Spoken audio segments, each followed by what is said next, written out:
ini sebenarnya gini, kita ingin memberikan tugas ini ya, nanti Anda kerjakan grup ya, satu kelompok 2 orang begitu, karena ada 10 orang mahasiswa, nanti bisa 2 orang begitu ya. Jadi ada 5 kelompok di sini. Jadi intinya adalah bagaimana kita melihat pola aliran di dalam sebuah penampang yang berbeda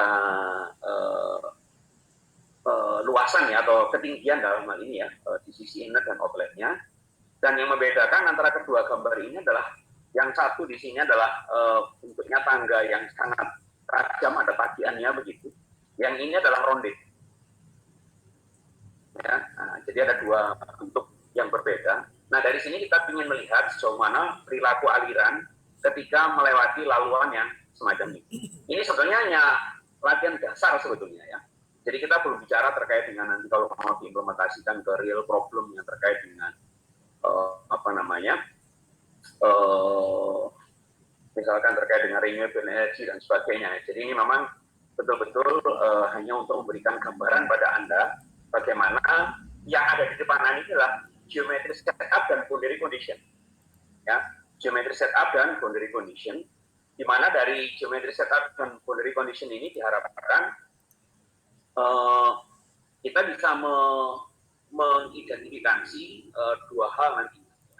Jadi ada data berupa quantitative value, ya, quantitative value. Quantitative value itu adalah data yang berupa visualisasi, ya, dan qualitative value ya, qualitative value itu adalah berupa visualisasi bagaimana perubahan kecepatan, bagaimana perubahan tekanan di dalam saluran yang dibedakan dari radius ini. Ya, ini tanpa artinya ini perubahan penampang yang sesuatu yang sangat tajam begitu. Orang menyebutnya ini sebagai sudden contraction.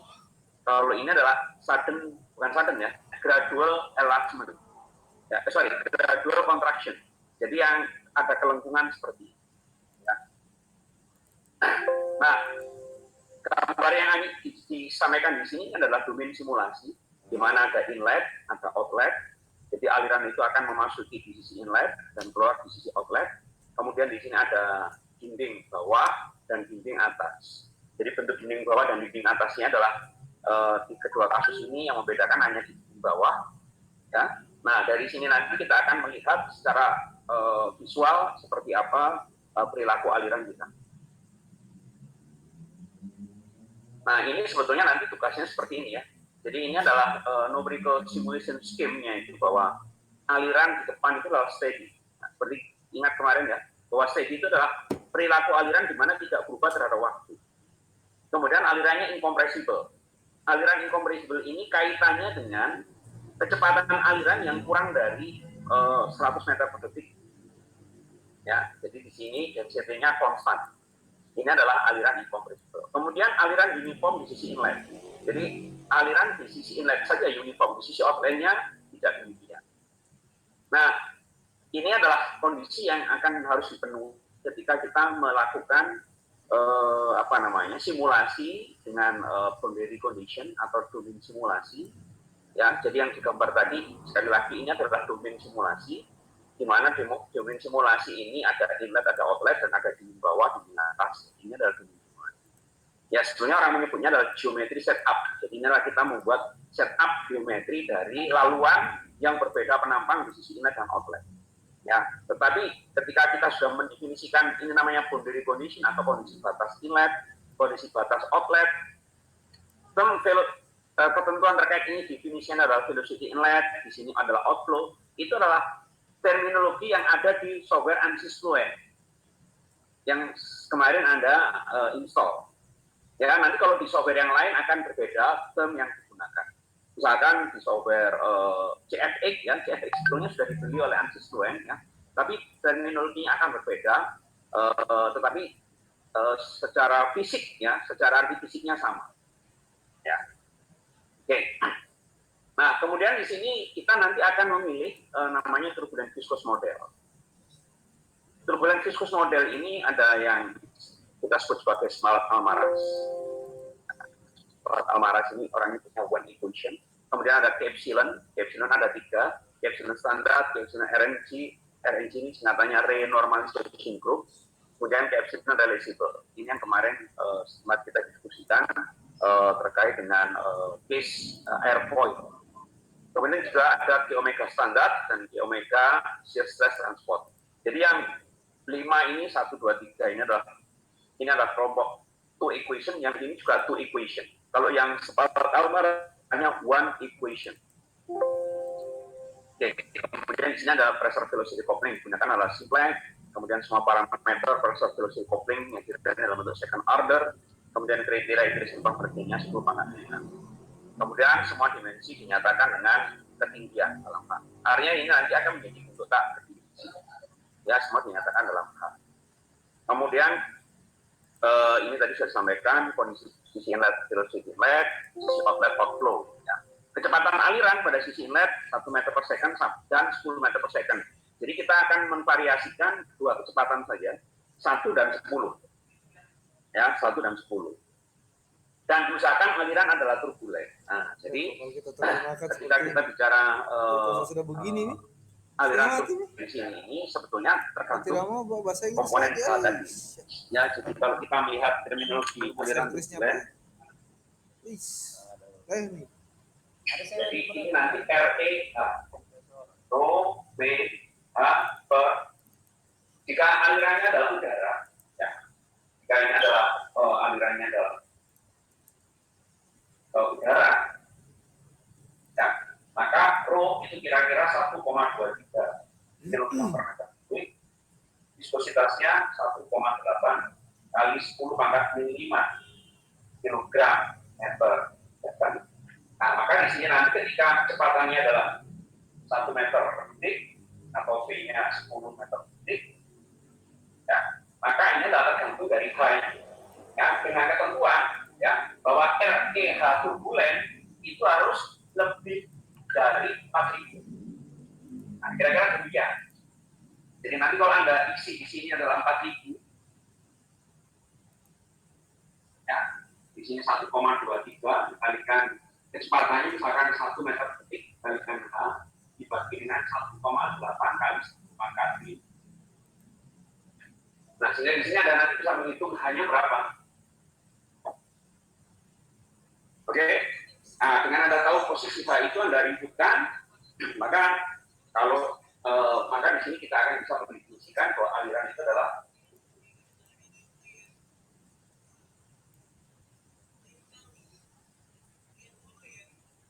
ya, Anda mendefinikannya terserah ya per H ini. Ini bisa angkanya di sini REH-nya Anda bisa definisikan 4.000, Anda bisa definisikan REH-nya katakanlah 10.000, maka nanti harga H-nya akan berbeda. Ya, maka sejak awal Anda hanya mengubah harga H-nya saja. Nah, kira-kira demikian. Nah, ini adalah salah satu contoh kemarin mungkin sudah disampaikan oleh saudara. Ini adalah post processing result. Jadi velocity vector, velocity contour itu adalah apa namanya?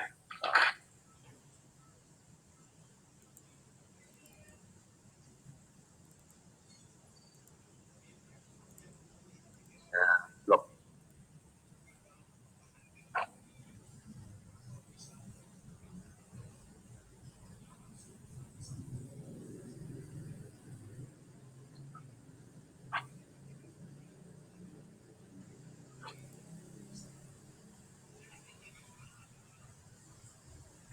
Oke, seperti ini. Nah, ini adalah post processing result, artinya nanti akan kita cari adalah bentuk ini, velocity vector, velocity contour, static pressure contour, velocity pipeline, kemudian juga ada grid independency test, ya. Jadi ini nanti ada kaitannya dengan bagaimana kita menentukan jumlah node-nya, seperti yang kemarin saya jelaskan, ada yang mulai kasar sampai yang jumlahnya banyak, ya.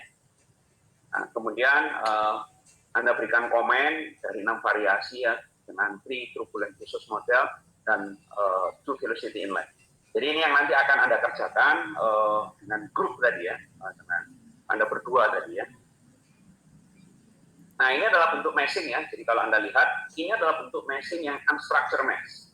Jadi Anda lihat, ya, meshing ini kalau Anda ini kita zoom begitu, ini adalah seolah-olah ya di sini nanti setiap node ini kita akan bisa melihat perubahan kecepatan dan perubahan tekanan ya di setiap kotak node-nya ini. Ya, nah ini kotak-kotak ini ya. Nah, jadi di sini nanti kita akan bisa melihat bagaimana perubahan kecepatan dan perubahan tekanan sepanjang benda melalui laluan ini. Nah, ini ya bentuknya yang agak membedakan antara yang dua tadi. Nah, ini ya yang membedakan bentuk saluran ini. Jadi intinya nanti kotak-kotak ini orang menyebutnya sebagai mesh. Nah, mesh inilah yang nanti sesungguhnya seolah-olah di situ kita tempatkan ribuan alat ukur. Ya, jadi ya, setiap node itu nanti, setiap kotak ini nanti, setiap node yang ada di situ.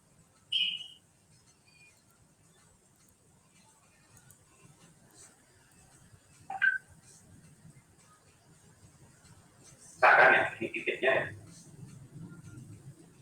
Setiap posisi di sini nanti, misalkan posisi 1, 2, 3, 4, maka di sini kita nanti akan mendapatkan kecepatan ya, jadi U1, U2, U3, U4 ya, kita akan mendapatkan juga P1 pressure ya, P2, P3, P4. Jadi setiap perubahan aliran, jadi ada aliran yang sama. Maka kita nanti akan bisa mendapatkan perubahan kecepatan di setiap posisi ini. Ya, di setiap posisi ini kita akan mendapatkan perubahan kecepatan. Orang menyebutnya sebagai mesh.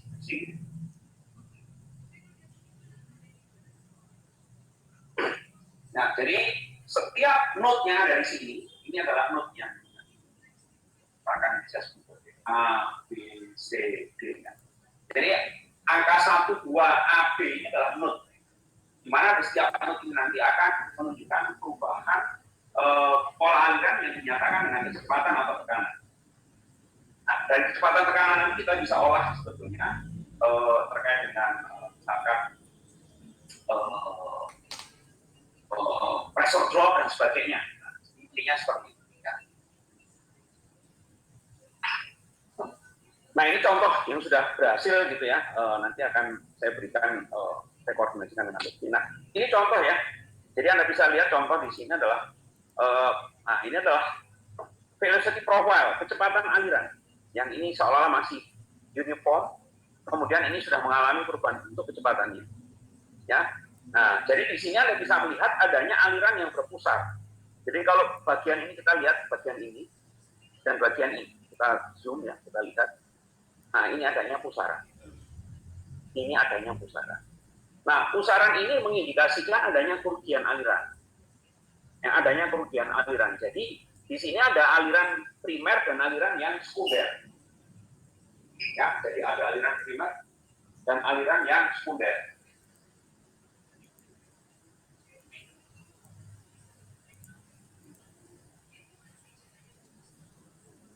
Seperti ini ya. Jadi di sini nanti kita akan bisa lihat terus di profilnya.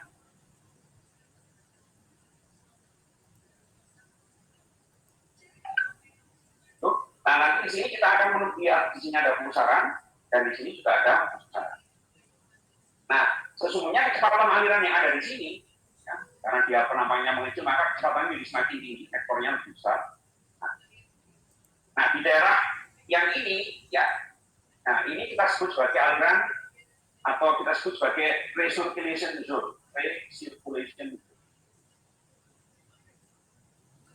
Nah, atau di sini kita katakan juga ini sebagai aliran sekunder.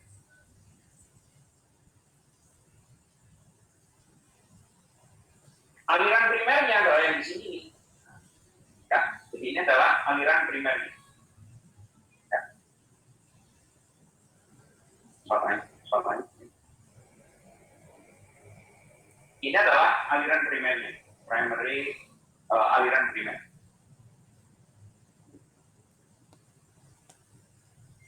Jika kita menjumpai sebenarnya ketika aliran itu berada pada daerah yang melengkung tadi, ya, daerah yang seperti ini,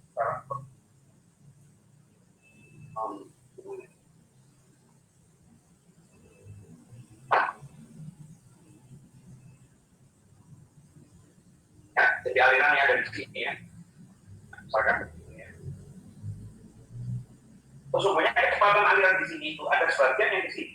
Jadi kalau kita lihat alirannya itu ada sebagian aliran yang seperti ini. Jadi ada yang ke sana alirannya dan ada yang menuju ke sana. Jadi ini aliran yang sesungguhnya ada yang berlawanan arah dari aliran utamanya. Aliran utamanya ke sana. Ya. Nah, tetapi karena melihat ada recirculation ini, aliran itu seolah-olah ada sebagian aliran itu yang bergerak berlawanan dengan arah aliran, yang di sana bergerak searah dengan arah aliran. Nah, perilaku aliran di mana ada sebagian aliran yang ke sana itu mengindikasikan adanya aliran yang mengalami kerugian.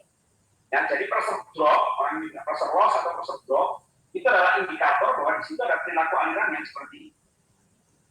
Ya, nah, contohnya di gambar ini. Ya, nah ini adalah contoh perilaku aliran di mana terjadi pressure drop. Nah, ketika bentuk tampangnya itu berubah, nah jadi seperti ini, maka Anda tidak menjumpai ya bentuk sirkulasi itu. Ya, nah, bentuk sirkulasinya sudah hilang. Nah, di sini ya kita lihat, nah mungkin yang masih di sini masih ada yang warna biru ini ya, tapi sesungguhnya yang di sini sudah Anda tidak menjumpai lagi aliran yang mengalami sirkulasi seperti ini. Nah, sehingga kita bisa simpulkan ketika aliran itu mengalami perubahan penampang di mana ada kelengkungan seperti itu, maka aliran itu mengalami artinya bisa mereduksi kerugian aliran. Ya, jadi inilah, jadi Anda melihat ya warna-warni ini. Nah, itu adalah untuk menunjukkan color. Jadi kalau Anda tidak buta warna begitu, nah, warna merah ini mengindikasikan kecepatan tinggi, warna biru ini mengindikasikan kecepatan yang rendah. Nah, jadi pada daerah yang berpusar seperti ini adalah daerah mengalami kecepatan yang sangat rendah. Ya, jadi intinya adalah ini kita mencoba mengidentifikasi perubahan color atau perubahan warna ya di sini itu sebenarnya legendnya sudah ditunjukkan. Nah, jadi biru ini mengindikasikan kecepatan yang sangat rendah, sementara yang merah mengindikasikan kecepatan yang sangat tinggi.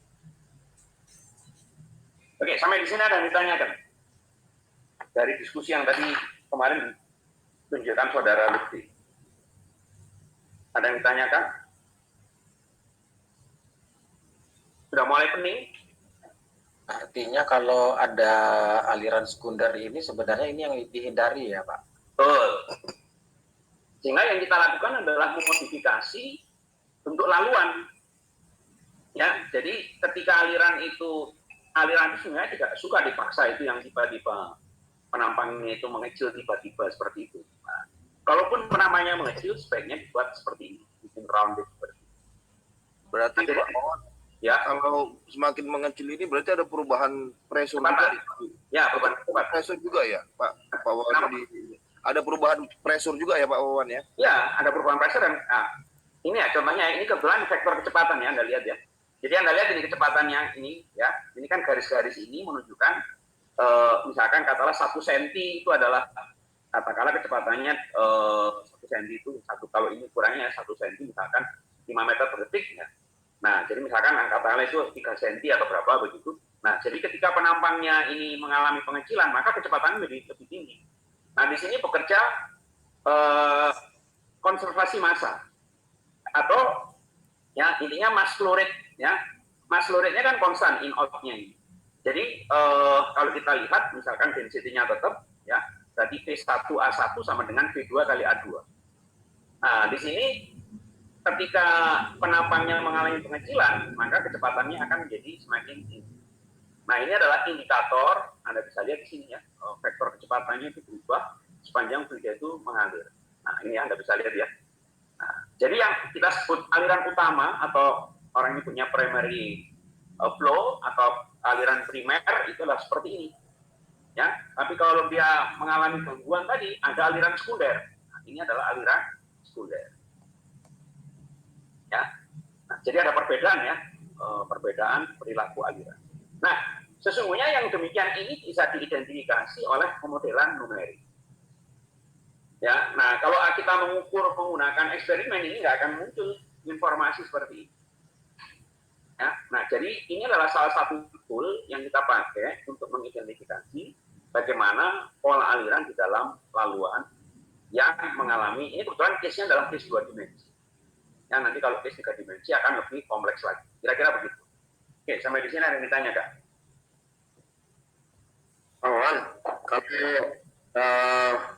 perbandingan secara formula antara P1 dengan P2 bisa diformulakan nggak itu ya?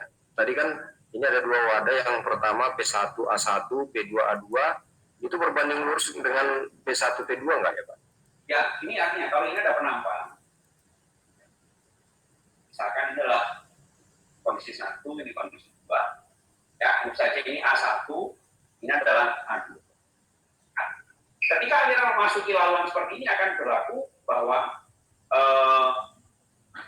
M dot 1 sama dengan M dot 2. Orang menyebutnya sebagai kekecalan massa. Ya, massa yang masuk harus sama dengan massa yang keluar. Ya, kecuali kalau di sini ada bolong, bocor, baru nanti kita, ya. Nah, jadi seperti itu ya. Nah, ketika case ini maka akan menjadi rumus rho karena aliran inkonversibel, rho V1A1 sama dengan rho V2A. Nah, apabila kita tahu kecepatan inetnya tadi kan kita tentukan nih 1 atau 10, maka kita tahu V1 ini kan sama ya. Maka kita bisa dapatkan V2 sama dengan P1A1 per A2. Nah, kira-kira demikian untuk mendapatkan posisi V2. Nah, sebenarnya kita tahu tadi A1 misalkan dinyatakan dengan ketinggian. Sebenarnya kalau ini 3D begitu kan kita bisa lihat. Kan seperti ini.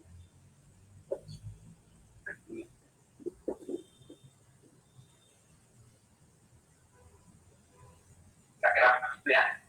Nah, misalkan seperti ini ya. Nah, maka kita bisa tahu A1 itu apa. Tadi kan ini H. Misalkan kesananya adalah B. B-nya sama misalkan. B-nya sama juga. Ini tadi adalah 0,5. Maka kita bisa tahu di sini A1 itu sama dengan H dikali dengan B. A2 sama dengan 0,5 H dikali. Nah, maka di sini kita bisa menghitung kira-kira P1 di sini ya, sama dengan H kali B 0,5 H coret. Sehingga kira-kira V2 ini ya, sama dengan 2 kali P1. Nah, kira-kira begini ya. Kira-kira kalau itu dikaitkan secara matematis seperti itu. Nah, secara matematis ini kan Anda mengamatinya nanti secara overall sampai ke ujung. Tetapi fenomena yang seperti ini, nah seperti ini, ya, ini adalah sebuah fenomena di mana kita melihat adanya sirkulasi seperti ini atau aliran yang berpusar seperti ini. Nah, sesungguhnya inilah yang adanya kerugian aliran. Ya, jadi tidak hanya sekedar kita melihat ada perbedaan kecepatan ya di satu sisi ini.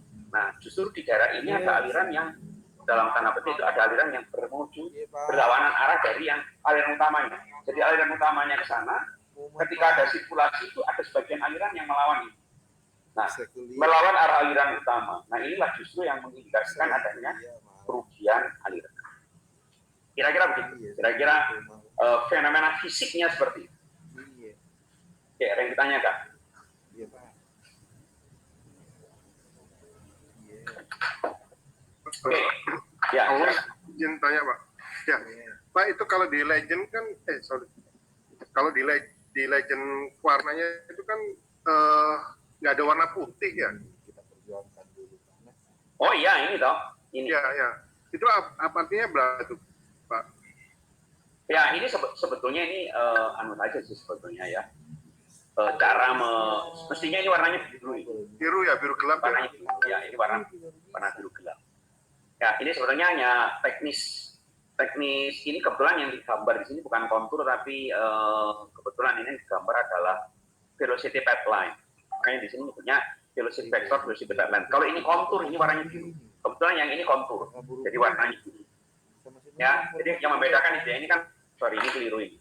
Ini velocity kontur, bukan velocity pathline, ini velocity kontur. Supaya kita bisa melihat perbedaannya. Iya. Kontur. Iya. Ya, jadi kalau kontur itu semuanya bisa kelihatan warna biru. Sebetulnya ini bedanya tadi ya. Kalau tadi velocity path line, velocity vector dengan velocity path line, jadi itu bisa digabung gambarnya. Ya, jadi intinya kenapa ada dua gambar yang seperti ini? Ya, supaya kita bisa, ya ini kalau untuk orang yang buta warna cukup diwakili dengan warna yang hitam itu, bahwa itu ada perubahan panjang vektor kecepatan. Tapi kalau untuk orang yang tidak buta warna, maka kedua informasi ini sangat berguna. Ya, jadi kita gradasi warna itu kita bisa melihat itu adanya perubahan kecepatan. Kira-kira begitu. Ya, ini adalah data yang sifatnya kualitatif. Ya, kualitatif. Nah, tapi kita juga bisa menggunakan data yang kuantitatif. Ini contoh yang lain sebetulnya. Ya, ini kasus yang berbeda. Ya, jadi ini aliran yang sebaliknya ya. Ini case yang berbeda, gitu ya, domain simulasinya. Ya, nah, jadi bentuknya seperti ini. Nah, nanti kalau digambar seperti ini meshingnya ya. Nah, seperti ini ya. Jadi ini artinya ada obstacle, ada pengganggu di sini yang akan berinteraksi dengan aliran yang ada di sini. Yang ada di penampang yang tadi. Kalau tadi penampang yang membesar menuju yang mengecil, kalau ini adalah penampang yang kecil menuju ke yang besar. Mohon maaf Pak, share screen-nya masih yang lagi Pak. Kenapa? Share screen-nya masih yang dari... Oh yang tadi ya? Sorry. Saya share screen lagi. Share screen. Besok pilih apa nih? Karena kita belum tahu disetujui apa enggak. Ya, kelihatan? Jelas Pak, kelihatan. Kelihatan Pak. Nah, jadi, nah ini adalah gambar yang berbeda ya dengan yang tadi ya. Nah ini ya, ini domain simulasinya agak beda. Jadi kalau ini dari penampang yang kecil menuju ke penampang yang besar. Kalau yang kita tadi dari penampang yang besar menuju ke yang kecil. Iya. Ya, ini kita mencoba melihat yang hal yang sederhana. Simulasi ini juga sederhana. Jadi simulasi ini hanya menunjukkan pengaruh benda kecil ini, ya, terhadap perilaku aliran yang nanti di setelahnya ketika ada pembesaran penampang. Ya, nah di sini nanti ada posisi D per H. Jadi ini H itu adalah ketinggian stepnya atau tangganya begitu ya, ketinggian tangga di sini. Ya, di sini ada rasio D per H 0,05. Kemudian S per D-nya, ini posisi penempatan senternya ini terhadap menuju ke tangganya ini atau stepnya. Dengan S per D yang kita variasikan. Di mana H-nya sama dengan 1. Oke, nah ini contoh simulasi seperti ini. Nah, di sini adalah contoh dari bentuk meshing-nya. Ya, contoh dengan bentuk meshing.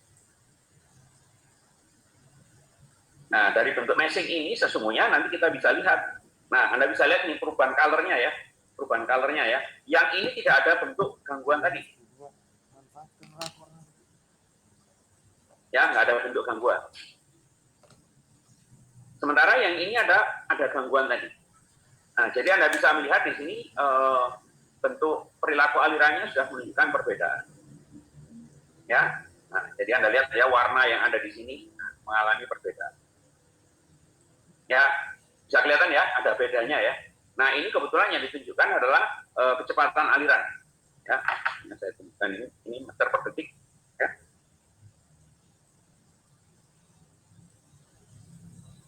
Nah, ini adalah pusaran yang tadi dihasilkan oleh perilaku. Tadi saya tunjukkan pada Anda kecepatannya seperti apa dari ketika aliran yang berpusar seperti ini. Jadi ada aliran yang menuju berlawanan arah dari aliran utamanya. Jadi Anda bisa lihat di sini. Kecepatan aliran ini adalah menuju ke kiri, yang ini aliran menuju ke kanan. Nah, ini adalah indikator aliran yang berpusar. Nah, aliran yang berpusar ini adalah aliran yang menunjukkan adanya kerugian aliran. Ya, nah, supaya Anda bisa melihat fenomena di sini.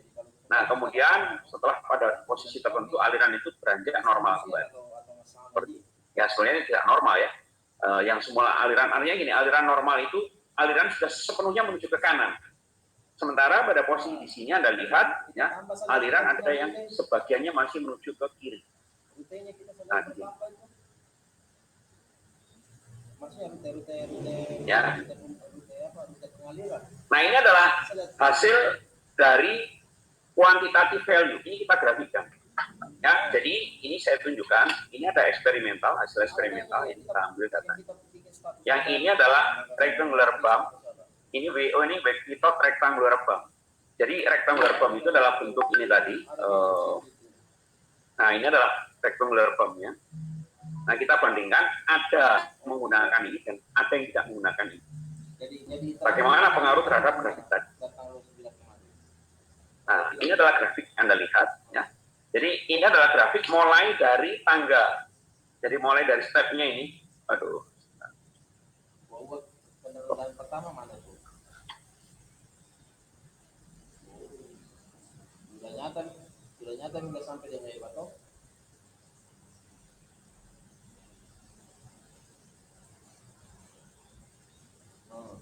Ya, jadi ini sesungguhnya itu pasang kompak kapan? 29 apa kan? Halo? ya, jadi ini artinya kita ingin melihat 29 Oktober. pengaruh ini ya, pengaruh ada tambahan ini dengan tanpa ada. Ya, nah kita ingin melihat aliran yang mulai dari posisi nolnya di sini. Jadi kita ambil itu adalah data di dinding bawah ini, dinding bawah ini ya, dinding bawah yang di sini. Nah, sampai ke belakang, gitu ya. Nah, ini sampai ke belakang. Jadi bukan mulai dari nol di sini, tapi dari posisi di sini. Nah, posisi di titik ini, atau posisi di sini. Nah, di nolnya di sini ya. Nah, sehingga dari sini kita akan bisa lihat. Nah, ini adalah grafik. Jadi kalau Anda lihat di grafik ini, ya antara misalkan yang without ya, jadi yang garis ya, garis yang warna hitam ini, dengan yang bulat-bulat ini, Anda bisa lihat ada kesesuaian grafik ya. Jadi trennya itu hampir mendekati. Jadi simulasi ini antara hasil eksperimen, jadi eksperimen ini punyanya orang lain, ya, penelitian orang lain. Yang papernya saya berikan ke Anda, yang punyanya Kim gitu ya. Papernya ada, saya sudah berikan di WA Group. Ya, nah saya mengambil data dari sana. Nah data ini selanjutnya akan saya ambil ya dengan garis yang penuh, ya dengan garis yang putus-putus. Nah, jadi intinya nanti kita akan membuat interpretasi. Ya, CP itu apa? CP itu adalah bilangan tak berdimensi yang menunjukkan pressure coefficient. Ya. Nah, jadi artinya di sini kita akan melihat sejauh mana perbedaan aliran pada posisi tertentu. Ya. Nah, ini Anda bisa lihat ini juga skin friction coefficient. Jadi yang grafik yang warna kotak biru itu adalah hasil eksperimen, sementara yang warna merah itu adalah hasil numerik. Nah, di sini kita melihat pada posisi sampai X per H kurang dari 10, itu ada indikasi bahwa trennya mendekat. Nah, jadi intinya salah satu hal yang dilakukan oleh simulasi numerik ini adalah mencoba melihat kesesuaian antara hasil eksperimen dengan hasil simulasi numerik. Nah, ini tentunya ini pada satu model tertentu, model turbulen viskus tertentu. Nah, ketika kita nanti akan merunning pada berbagai macam turbulen viskus yang berbeda-beda, maka kita akan mendapatkan hasil yang berbeda-beda. Ya, jadi ini nanti memang perilaku aliran yang berpusar itu sesungguhnya mudah untuk diidentifikasi. Setiap ilmuwan berupaya untuk membuat pendekatan matematik terkait aliran yang sangat turbulen tadi. Nah, salah satu indikator turbulen seperti yang Anda belajar di PPT yang kemarin saya share, bagaimana aliran yang sangat turbulen itu, ya intinya aliran yang sangat acak, aliran yang secara statistik harus kita identifikasi kira-kira perilaku aliran seperti apa. Sehingga di dalam banyak hal, para ilmuwan berusaha mendekati, makanya nanti orang menggunakan turbulen viskus model. Jadi, model untuk menunjukkan aliran yang turbulen. Aliran viskus, aliran yang dipengaruhi oleh tegangan geser, ya sudah itu alirannya adalah sangat turbulen. Nah, kira-kira itu yang menjadi concern mengapa riset-riset yang dikembangkan mencoba mempelajari hal tersebut. Ya, jadi ini ada bentuk yang lain nanti kalau bangunnya diganti yang semula kotak menjadi setengah lingkaran, pengaruhnya bagaimana terhadap aliran di sekeliling setelahnya. Ya, nah ini seperti ini. Ya. Kira-kira seperti ini. Nah, ini sebetulnya hasilnya ini kalau ini ada beberapa paper gitu yang berhasil dibuat ya.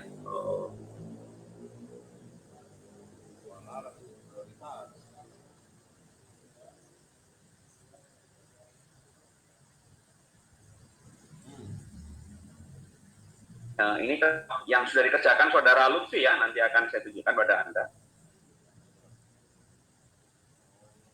Ini adalah paper ya, jadi goalnya paper memang ya. Nah ini Lutfi Hakim kemarin yang mahasiswa S2, S3 saya, ini mahasiswa S2 ya. Ini 2 orang yang mengerjakan ya. Di sini dengan penambahan rectangular form tadi. Nah, jadi intinya di sini ada memilih turbulence model dan sebagainya seperti ini. Nah, dia mencoba menulis tulisan ini. Nah, jadi ini dia bilang ini mesh ini adalah grid independensi. Ya, di sini mulai grid independensi dia. Nah, jadi ini eksperimentalnya Lever and Miller. Jika Anda di di WA group saya sudah share. Ya, jadi ini adalah nilai prediksi yang diperoleh dari hasil simulasi numerik dan ini adalah errornya. Nah, di sini kita melihat bahwa errornya di mesh C sudah mulai dan D ini sudah mendekati. Nah, karena ini sudah di bawah 5%, kita milih yang salah satu saja mesh C saja. Ya, mesh C itu jumlahnya kira-kira 36. Karena begini, semakin rapat node-nya ini, ya, maka ada potensi running itu akan menjadi lama, time consuming. Sementara kalau dari sisi error sudah memenuhi. Maka ini adalah pendekatan grid independency atau grid independency test itu artinya hasil di mana sudah tidak lagi hasil simulasi itu sudah tidak lagi tergantung pada kerapatan mesh-nya tadi. Ya, kerapat. Jadi ini contoh hasilnya yang dihasilkan. Nah, ini yang dikerjakan oleh Saudara Lutfi. Ya. Simulasinya seperti ini. Kemudian dia mengambil variasi SPD-nya 2, ya, jadi semakin mundur ke belakang seperti ini. Nah, kemudian dia tahap ini panjang radiusnya, dia lihat kan. Ini dari beberapa SK ini standar K epsilon, RK ini reversible K epsilon, SK ini standar K omega, ST ini soalnya juga standar K epsilon K omega SST KW misalnya. Nah, ini. Ada juga orangnya. Sistem transport. Nah, jadi ini dibandingkan ini penelitian orang lain, ya, yang ini adalah variasi yang dilakukan oleh Saudara Lutfi dan Ali tadi, Usman Ali. Nah, jadi memang ada beberapa hal yang bisa mendekati dan ada beberapa hal yang tidak mendekati. Jadi kalau kita lihat di sini hasilnya sudah mendekati. Dengan menggunakan turbulent model ini sudah bersesuaian. Ya, ini sudah mendekati. Dan ini juga mendekati antara Lutfi tadi. Ya, nah ini tulisan yang mereka lakukan ya.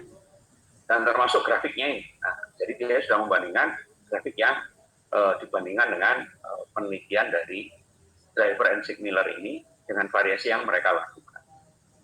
Ya, jadi di sini memang ada daerah yang berdekatan ya hasilnya, tetapi juga ada daerah yang memang secara hasil masih menunjukkan perbedaan. Ya, ini contoh hasil yang diperoleh Saudara Lutfi. Yang kita bisa lihat tren perbedaan dari kedua antara hasil simulasi dengan hasil eksperimen. Nah, ini juga sama hasil yang diperoleh. Ya, jadi memang ada beberapa hal yang secara hasil masih belum menunjukkan kesesuaian. Tapi intinya adalah dicoba begitu ya, bagaimana ini nanti di komen. Kenapa ada perbedaan? Nah, itu justru yang akan menjadi menarik di sini ya, bahwa di dalam hasil kita menghitung apapun itu ternyata ketika dibandingkan dengan eksperimen masih ada ketidaksesuaian. Nah, ini yang menjadi komen. Tapi kalau dari sisi tren, ya grafiknya mendekati hal itu. Ya, jadi ini contoh report yang sudah dibuat oleh Saudara Lutfi. Ya. Nah, ini juga sama tadi yang seperti ditunjukkan tadi. Nah, ini adalah posisi panjangnya berbeda-beda daerah. Jadi semakin dengan turbulen, jadi Anda bisa lihat ini pada berbagai macam turbulen viskus itu ternyata panjang ininya berbeda-beda, panjang recirculation zone-nya. Ya, jadi ini adalah cara yang dilakukan oleh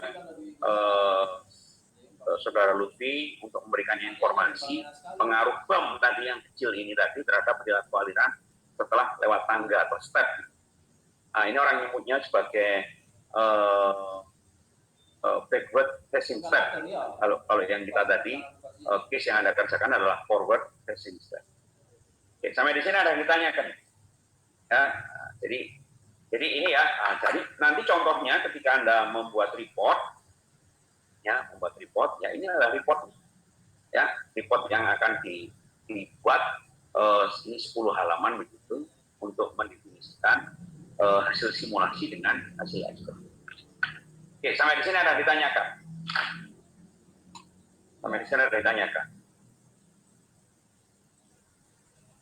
Halo? Ya, ini contoh ya sebetulnya ya. Case yang Anda lakukan ini case yang simple. Ya, saya belum masuk ke hal yang lebih rumit lagi ya. Jadi maksud saya kita belajarnya case yang simple ini. Pertama kita akan mereview bagaimana perilaku aliran seperti tadi yang lewat laluan tadi. Oke, sampai di sini ada yang didiskusikan. Pak On, Ya, tadi kan berarti kalau seperti ini kan tidak bisa dibuat persamaan matematiknya terkait dengan perbedaan pressure ya, atau inefficient pressure dari model dari node yang tadi, karena kan tergantung bentuk yang bervariasi ataupun kecepatan aliran dan tidak bisa diformulasikan dalam persamaan matematik yang fix ya Pak ya. Begini, sebetulnya kan ketika kita mendefinisikan model matematiknya itu ya, model matematik itu sesungguhnya kita harus tahu parameternya apa saja. Ya, karena ini ada parameter yang kalau kita melihat ya, misalkan kita bicara pressure drop untuk pipa misalkan, pipa lurus misalkan ya, ada perubahan penampang.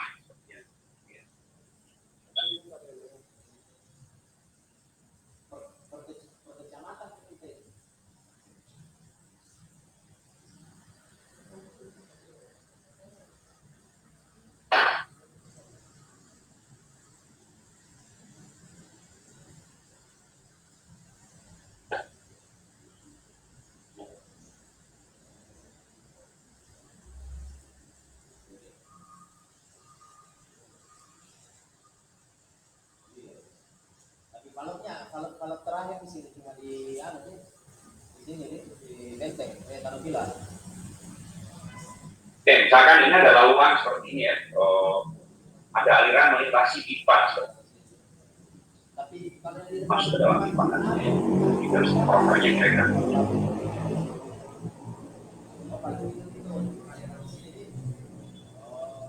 Nah, kalau kita melihat pendekatan seperti ini, korelasi matematis gitu ya, kan di pipa seperti itu, maka kita bisa melihat bahwa pressure drop, misalkan kita bicara pressure drop, ya P1 ya, jadi data P1 P1 BP2, ya itu merupakan fungsi dari adanya. Kalau kita melihat rumusnya ini ya, adalah perkalian dari rho diffusion faktor L per D P kuadrat per ini kira-kira ini satunya adalah Newton per meter per Pascal. Nah, bisa seperti itu. Ya, dimana rho ini adalah yang dimaksud sebagai gram per meter. F ini adalah diffusion faktor. Kemudian L itu panjang pipa.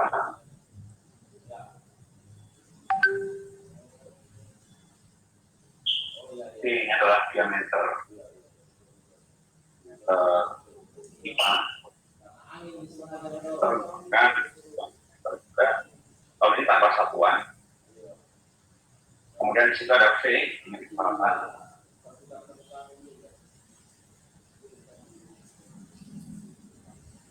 Oke, ini adalah korelasi matematis. Ya, nah, korelasi matematis seperti ini, rumus yang seperti ini adalah rumus untuk mematematiskan bagaimana perbedaan tekanan dari sisi inlet dan sisi outlet. Nah, sekarang bagaimana kalau misalkan tiba-tiba penampangnya mengecil? Saya masih pakai kaporit kak? Kamu, Seperti ini kan? Mohon maaf, gambarnya di luar, Pak. Hah? Nggak masuk. Sorry, layarnya tak. Layarnya belum saya ubah. Ya kan ya? Nah, sip. Ya. Mantap, Pak. Oke. Nah, artinya dari ini ya, pipa ini kalau dimodelkan matematis seperti ini. Ya, bahwa perbedaan tekanan di sisi inlet dan sisi outlet itu memenuhi persamaan ini. Oke. Nah, sekarang kalau kita punya penampangnya mengecil seperti ini, tidak pipa lurus seperti ini, bagaimana korelasinya? Ya, nah korelasinya itu kalau untuk yang case yang di atas itu, yang dimana ada pengecilan penampang,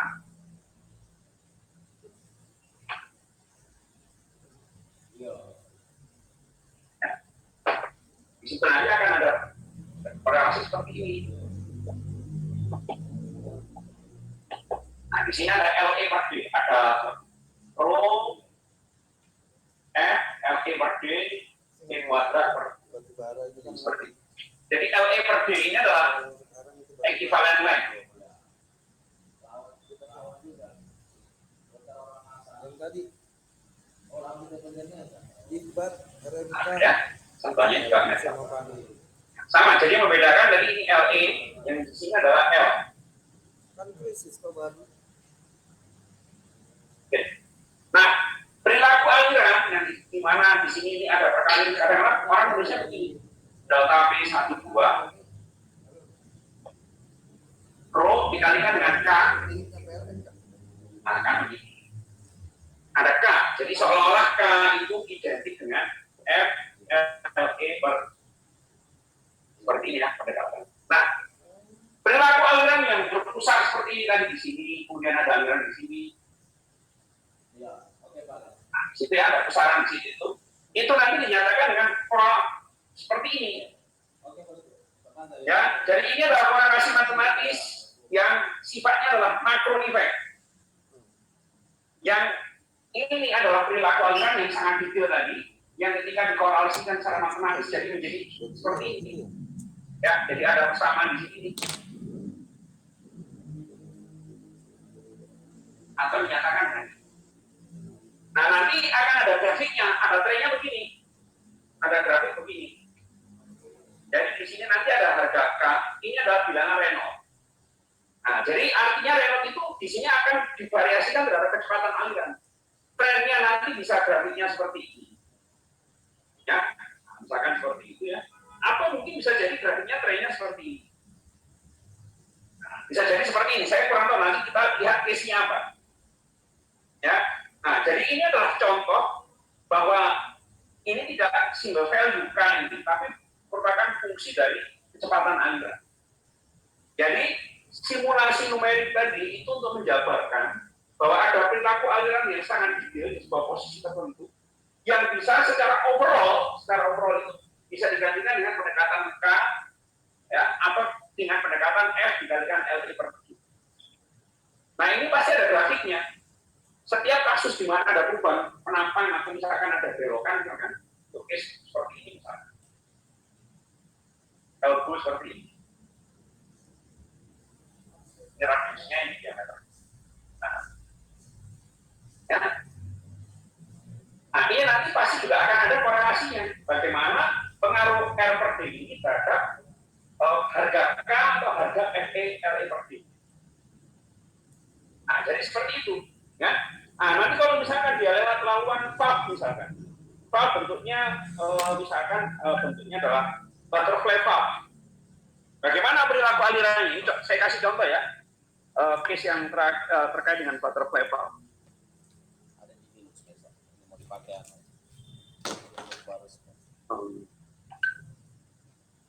Lagi saya kepala aku lihat rumus. Ya? Lagi saya kepala aku lihat rumus. Ngerinya itu.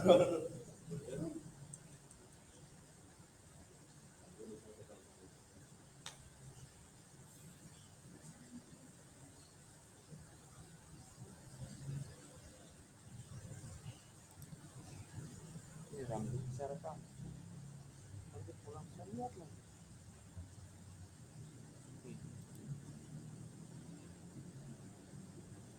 Ada aplikasi rekam.